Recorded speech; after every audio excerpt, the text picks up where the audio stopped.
Broadway's My Beat. From Times Square to Columbus Circle, the gaudiest, the most violent, the lonesomest mile in the world. Broadway's My Beat with Larry Thor as Detective Danny Clover.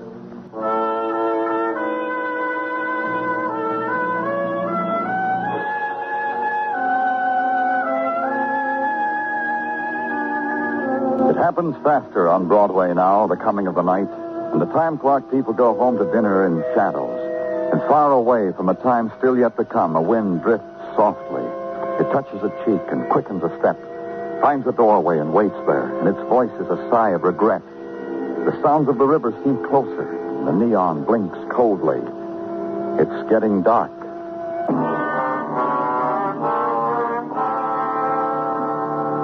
And at police headquarters, those who had drifted in at 6 o'clock, those downstairs who were making complaints, those upstairs complained again, and the two in my office just because they'd been sent there. Personally, I think it's a lot of nonsense. Nobody asked you, Vic. Nobody turned to you and asked for an opinion. I didn't, Mr. Cloverty. The fact remains, Miss Morgan. The fact remains that 10 minutes ago I got a permit to carry a gun. And your permit giver told me I ought to stop and talk to you. That's the fact. I suppose now you've gotten the permit, you're going out and buy a gun. As soon as I leave here. Polly, you need a gun like I need a whole... There's so many things you need, Vic. Manners. I let you escort me, darling. Don't louse it up with dialogue. That's the way it goes, Clover. Now tell me why you need that gun, Miss Morgan. Again? I told the permit giver. Tell me. Men. She's got to defend herself. Shut up, Vic. Be an agent for Polly Morgan, and you get shut up, Vic. Maybe you'd better tell me, Vic. Polly Morgan, her, big singer of sad ballads. A man's been calling her up, threatening. The way all of you men threaten, whether you say it out loud or not. Yeah, Polly, the way we all do. Also, she says the man's following her. You saw him.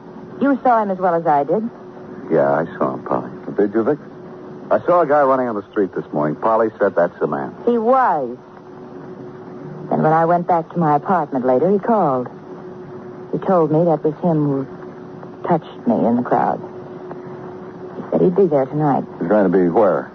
Where I'm singing. At the 13 Club. He said he'd be at the ringside tonight. Okay, I'll be there. If you want to. Come on, Vic. Come on, come on.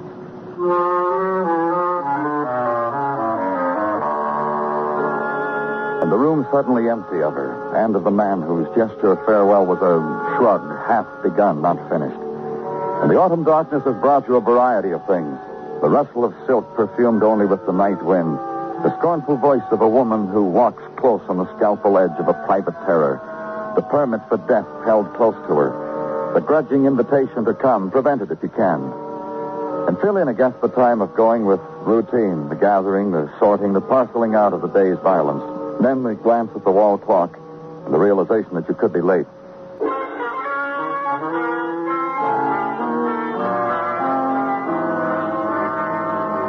And at the canopied entrance of the 13 Club, find Vic gnawing on the remains of a fingernail paused long enough to tell you. Polly's on, Danny. I got a table ringside, all field for me. And be ushered through the decor of bare shoulders and neckties bright with the signature of countesses. And through tears swept into very dry martinis because Paulie's song was nostalgia with a cover charge. And listen as Paulie sang, her body leaning against the wall of remembered pain. Forgetting you, I'm in the mood for love.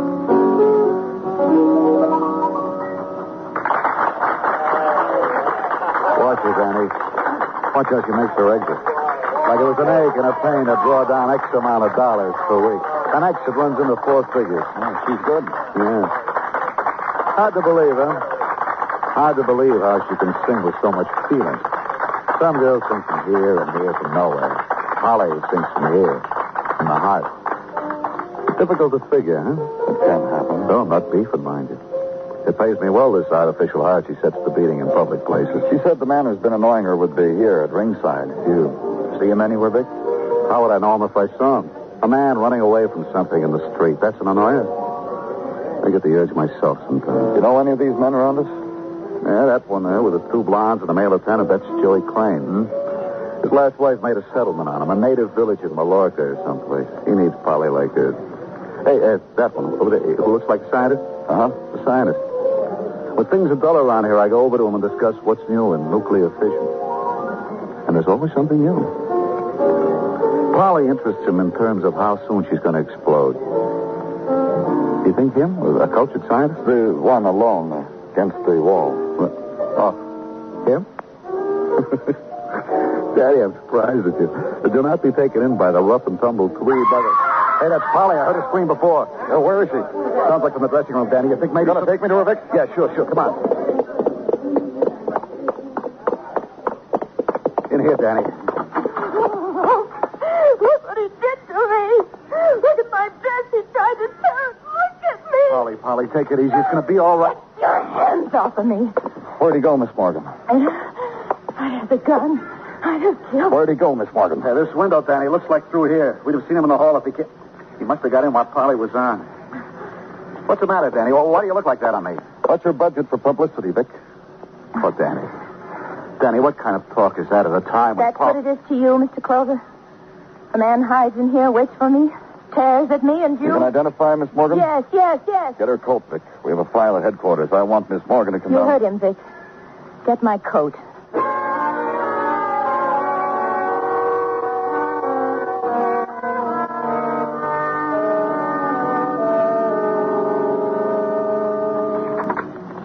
No. Oh. And no. All right.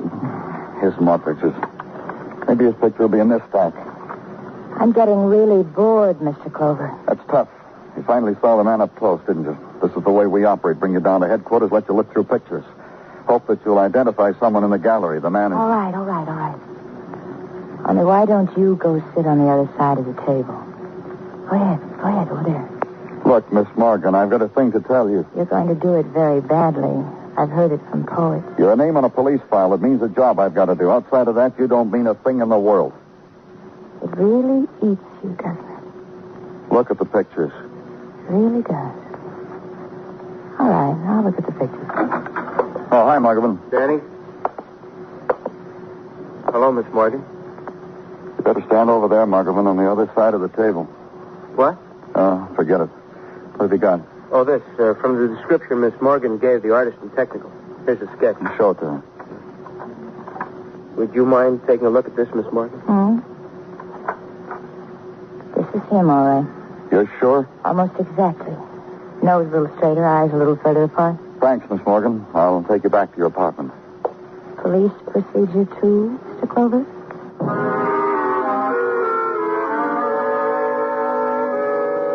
Stop at a desk on the way out. Issue orders for the printing and distribution of the likeness of a man who, in Polly Morgan, had found the sum and reason of his loneliness. A man who had touched her in a crowd, waited for her in a darkened room, clawed at her because she screamed at his despair.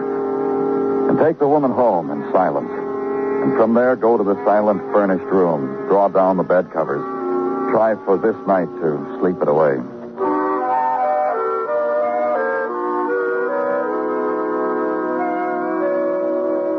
In the morning at headquarters, be told there was someone waiting for you in your office. Find him there, peeking at things, furtively trying to rearrange them on your desk because you walked in on him at a bad time. Oh, they said you'd be a while coming. It seems no one expected you so soon. Find what you're looking for? I wasn't looking for anything. It's a sort of a habit, fingering what's not mine to... That's right, habit. I'm ashamed. Honestly. They said you wanted to see me. Why? That man you police are looking for, well, I had no sooner finished tacking up his picture in my office, well, it came to me like that. It did? Oh, yes, why, that fella's a guest in my hotel. I own a hotel, Gene Prouty, and he's a guest at my hotel. Who? This man you want, Lars Nielson, a salesman out of Black River Falls, Wisconsin. Always comes to my hotel when he says it's our city, likes it because it's clean and quiet. Just old people, really. Take me to him, Mr. Prouty. Oh, gladly. But he's not there. I rushed up to his room to tell him you people wanted him for something, and he wasn't there. I just don't know where he might be. He's a fellow who's always bragging about what he calls dainty contacts. Danny Clover speaking. I saw him from the window, Mr. Clover. He's on his way up here. What'll I do? What? You're alone, Miss Morgan? Yes, please. Hurry, please.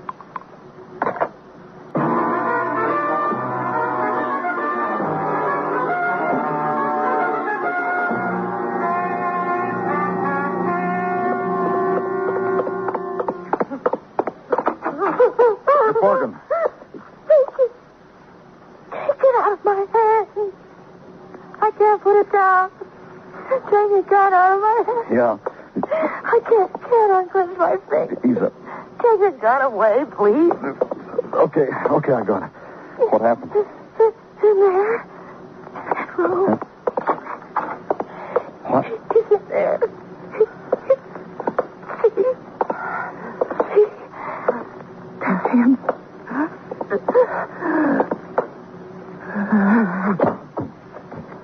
I shot him. Yeah, you did, Miss Morgan. He's dead.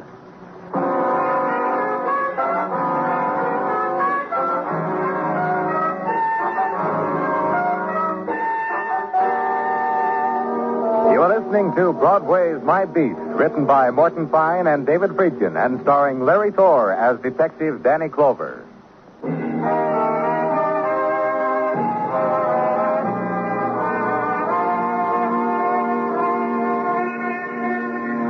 September dies, and Broadway mourns its passing without tears. Its days were ripped from the calendars, tossed into choked wastebaskets, carted away to public dumps. So what's to weep? For the gone days, the used-up days, the scribbled-on days. About face, kid. October waits for you with a promise in each and every nightfall. Blank, empty, panting to be filled in. Don't turn your back. Walk into it. Lead with your heart. There's neon to keep you warm. There's spectaculars to light your way. You'll hardly hear the sobbing because the winds are high on winter's eve. Walk into it, kid. It's time for another dream. But where I was, September lingered to give something to remember it by. The man lying in death. His blood etching out a new pattern on the monotone of the rug. And watching the delicacy of its flowing design, the woman who had waited on his dying. The woman who had killed him. You're sure? You're sure he's dead? Yes. I didn't want it that way. I only wanted What, Miss Morgan? to frighten him. In spite of what I told you before, all I wanted was to scare him away. So he wouldn't touch me like that. Look at me like that. That's why you got the permit for the gun, only to frighten him away? I want him out of my sight. I want him taken out of here. Do you understand? We'll take care of it. There have been other cases like yours, Miss Morgan. Cases where the woman didn't find it necessary to kill. I'm not like those women. I'm different. You've looked at me. Long.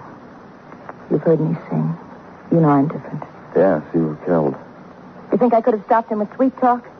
Hummed a torch song with my lips against his cheek? Is that what they did? Those other women you told me about? That's how they stopped Could it? have locked your door. It was locked. But he got in. After he was in, I opened it and asked him, please go. I remember I said, please. How did he get in? He stood beating on my door and beating and beating and beating. I screamed, and then finally he went away. But he came back. Through the kitchen window. I heard the crash of glass. He must have come up by the fire escape. Broken the window. Show me. Through here. You see? You see? Uh-huh. And from here he crowded you into the other room where you killed him. I asked him into that room. I said it would be nicer there. We could talk. Gave me time to get the gun.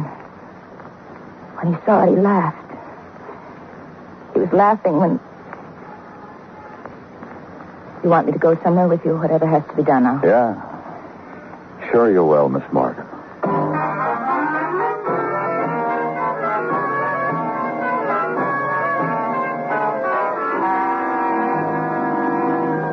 I give you good afternoon, Danny. Oh, thank you, Gino, and same to you. Likewise, I'm sure. Ah, Danny. What's the matter with you? Busy, busy, busy. Oh, I won't keep you, Gino. It's all right, it's all right. What's on your mind? I will relate to you the tale of Sergeant Gino Tartaglia and his trials of the last 6 hours, the interim between the time you found Mr. Lars Nielsen shot to death and the now. If anybody was a right arm to anybody, I am to the police department. Well, that goes without saying, Gino. Agenda? To wit. Upon the arrival of Mr. Nielsen at our morgue... You sure his name is Nielsen? You're fighting me, Danny. Oh, sorry.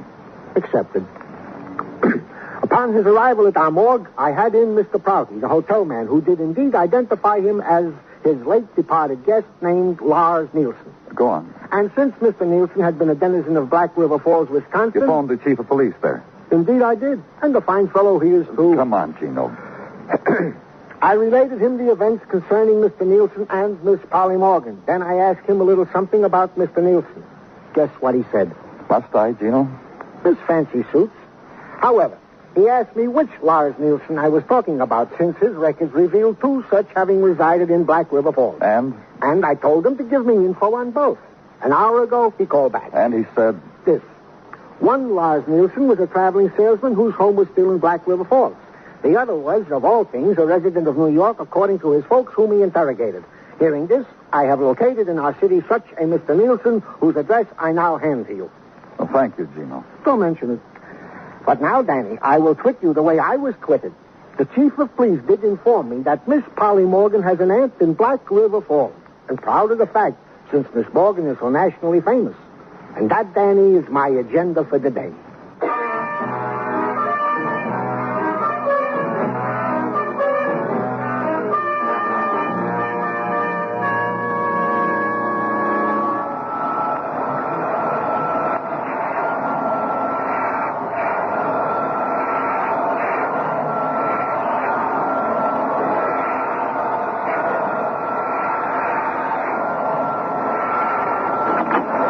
Can it be some other time, mister? I got a tough schedule staring me in the face. Police, Mr. Nielsen. May I come in? One of my kids beat up on one of them bullies who... Look, mister, whatever my kids do, I stand behind them 100%. A man was killed today. A man named Lars Nielsen. Lars Nielsen? That's my name. And look how I'm living. Come on in. Just give me a minute to vacuum the cat lint off this carpet.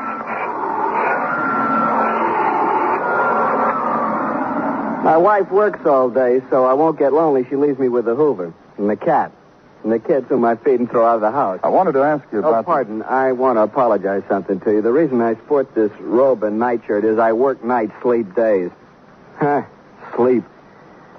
Lars Nielsen is dead, huh? It was in the papers. Who gets a chance at him in this house? Lars Nielsen... Hey, that couldn't... Oh, no, I couldn't. Couldn't be what, Mr. Nielsen? I was a kid once back in Black River Falls in Wisconsin. There was another kid who was a kid with me. Also went by the name of Lars Nielsen. This got confusing sometimes, especially on calling up for a date. The girl would say, which Lars Nielsen? Both our families descended from the same Swedish family tree, made us look alike sort of coloring, you know. I would describe myself pointedly. That Lars is dead? We checked Black River Falls police. The man who was killed came from there. 13 years old when I saw him last. I was 14. Tell me what you can remember about him. So long ago, years. Don't ask me to count how many. It'll help us. You trying to tell me he's dead because somebody... He was shot. Broke into a woman's apartment. To steal? No. Lars? I've been sitting here remembering him from a picnic. High school stuff, you know, summer picnic at the falls, and a kid, a girl, 12 years old maybe. Lars went crazy for her, you know, like a 13-year-old does. At that age, he figures it impresses girls to break his neck hanging from trees, to beat up on a friend. He chose me. Lovely picnic. I shouldn't laugh, huh? The little girl, you remember who she was? Yeah, sure, certainly. For lots of reasons. First, she was only 12. Second, the aunt she was visiting chaperoned on the picnic. Third, she got a big crush on me. Well, I was sophisticated at the age of 14. It made me attractive to 12-year-olds. I kept shoving her away on the other Lars. She didn't want him. You remember her name? How could I miss it? Disc jockeys whisper it in my ear every time I turn over. Polly Morgan. Big deal with the ballad. Personally, I can't see it. You haven't seen her since Black River Falls. Look, mister, I got a wife with hay fever. She's spreading here and there. She screams at my kids. And I'm very fond of her. Why should I go looking for exotics like Polly Morgan? She killed Lars Nielsen. You see, you answered my question.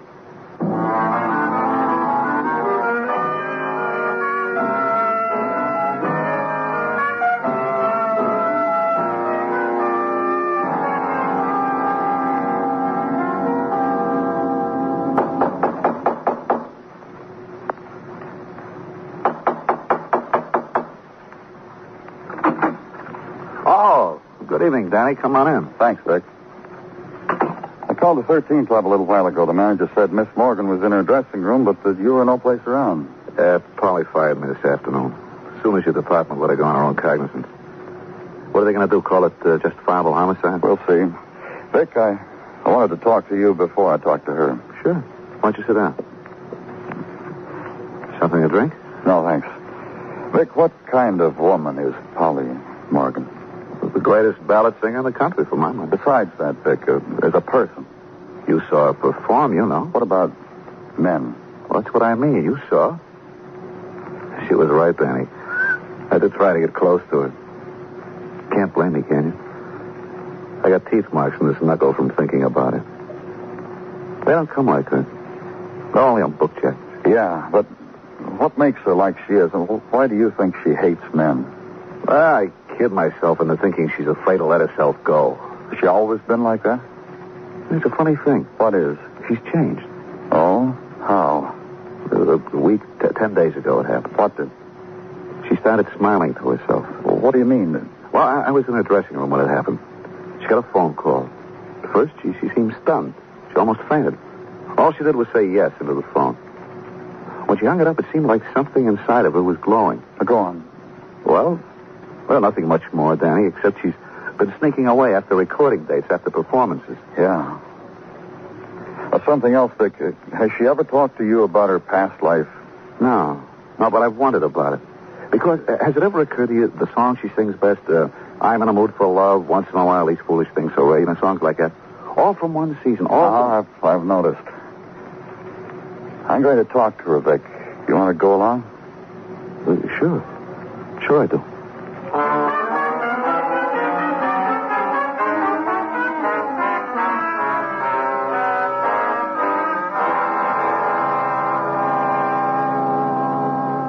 I guess the manager didn't hear about my getting fired, Danny. Passed me right into her dressing room. Hey, listen. Listen to that doll sing. Knowing you think of me once in a while.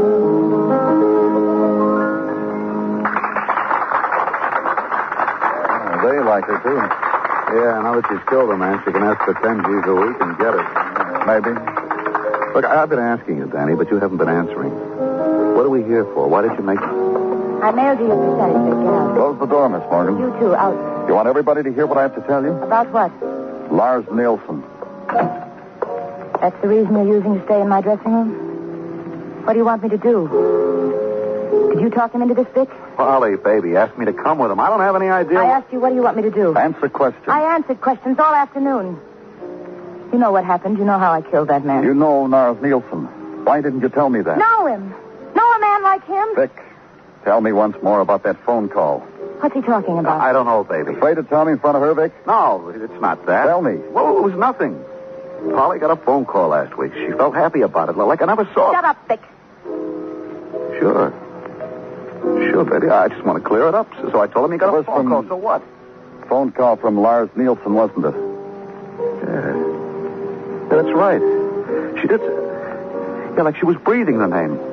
Hey. Vic, shut up. Lars Nielson from Black River Falls, Wisconsin. I don't know what you're talking about. Where you spent a vacation 15 years ago. Maybe I did.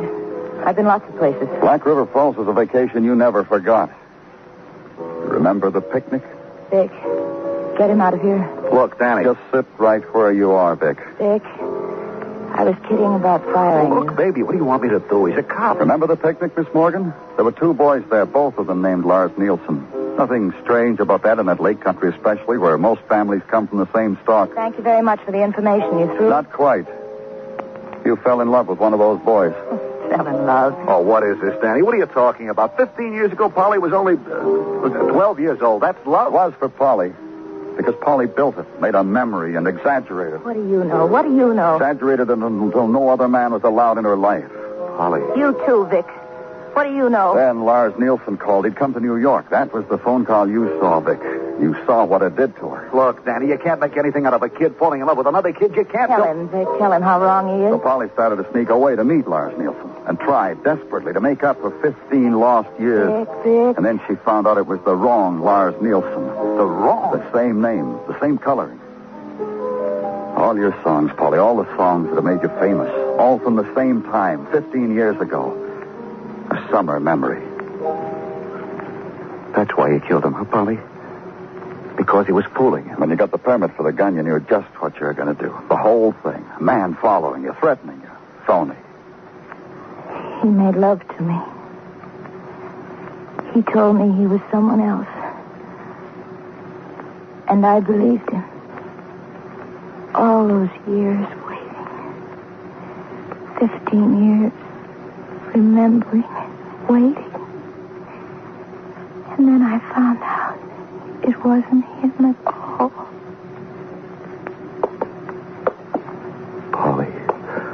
Polly, baby. Take your hands off me. Phil!